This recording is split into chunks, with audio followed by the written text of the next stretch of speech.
One of my interests in recent times as a missiologist, someone who teaches about mission, has been to teach about the growing multicultural church we have here in Australia. I first got into this field because in the Archdiocese of Melbourne, I was part of a committee for priests coming from overseas. And how could we better help them to settle in, enable them, and make the best of their talents and the resources that they had. And as I studied it and thought about it, I realised that, these priests are only a small part of a huge migration that's going on around the world today. There was a great European migration between the 16th century and the middle of last century. 50 to 60 million Europeans went out around the world.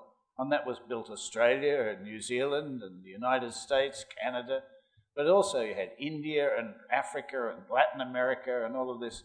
The whole hegemony of Europe in the world was built on this, but also so was mission. And so now we have these churches have become strong churches and they're sending people to us, but they're only part of a massive migration. Australia, 47% of all Australians today, according to the last census, were either born overseas or have a parent born overseas.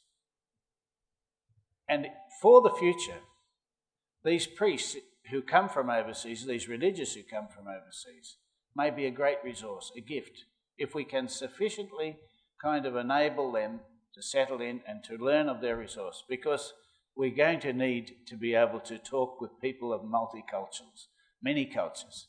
And unless you have an insight into culture, which you can only get by being in another culture, we won't be able to successfully become a truly multicultural church.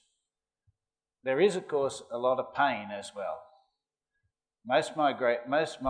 Migration is a risk. Some people succeed and some people don't. Not everybody can do it.